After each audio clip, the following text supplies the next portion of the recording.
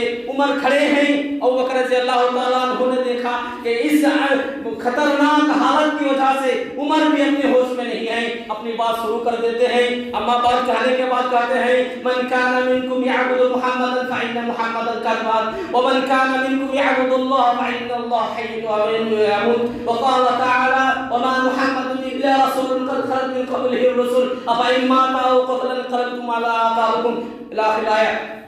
ابو بکر رضی اللہ تعالیٰ عنہ نے کہا اے سنو، اے صحابہ کی جماعت سن لو، تم میں سے جو محمد کی عبادت کر رہا تھا سن لو، محمد کی وفات ہو چکی ہے، لیکن تم میں سے جو لوگ اللہ کی عبادت کرتا تھا، اللہ ہے لا يموت ہے، وہ کبھی مرنے والے نہیں ہیں۔ اور میں نے یہ بات کیوں کہی سن لو، اللہ تعالیٰ نے قرآن کریم کے اندر فرما دیا ہے وما محمد الا رسول، محمد صرف ایک رسول ہے، قد خلت من قبله الرسل، اس سے پہلے جتنے انبیاء آئے ہیں، ان سے پہلے جتنے رسول آئے ہیں تمام مر چکے ہیں، محمد بھی کیوں نہیں مریں گے؟ اس کے بعد مر چکے ہیں خبر پا کر اگر تم میں سے کوئی اسلام سے پھر جاتا ہے تو سن لو، اسلام چھوڑ کر تم اللہ کا کچھ بھی نقصان نہیں کر سکتے، تم اللہ کا ایک بال بھی بیکار نہیں کر سکتے، اور جو راضی ہوگا، جو خوش ہوگا، اس کو فیصلے پر جو راضی ہوگا اللہ اس کو بہترین بدلا دے گا۔ یہ آیت سن لینے کے بعد تمام صحابہ، خود عمر رضی اللہ تعالیٰ عنہ کہتے ہیں کہ اللہ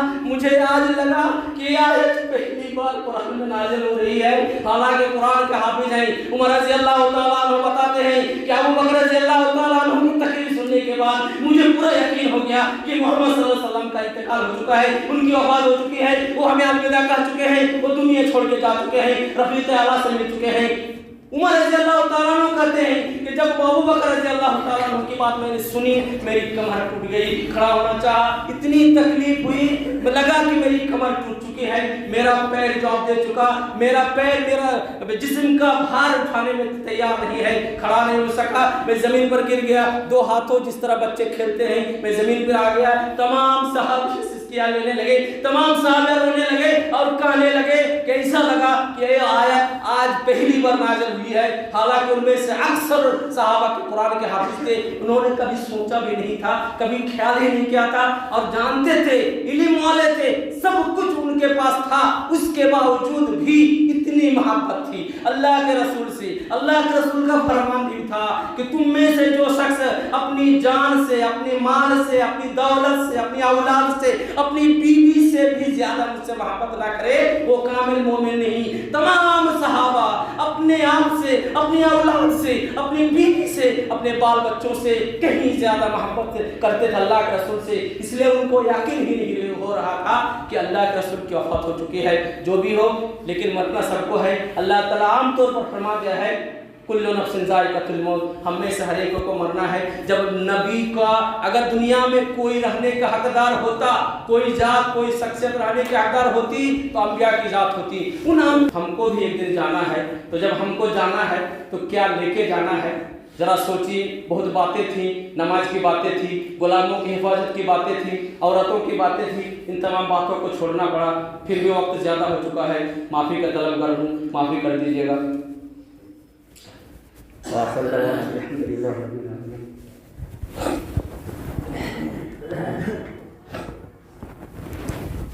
ان الحمد للہ کفا وسلام علی عباده الذین اصطفى، اما بعد اللہ وملائکته یصلون علی النبی یا ایھا الذین آمنوا صلوا علیہ وسلموا تسلیما۔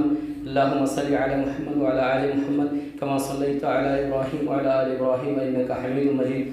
اللهم بارك على محمد وعلى آل محمد كما باركت على إبراهيم وعلى آل إبراهيم إنك حميد مجيد۔ أقول قولي هذا أستغفر الله لي ولكم ولسائر المسلمين۔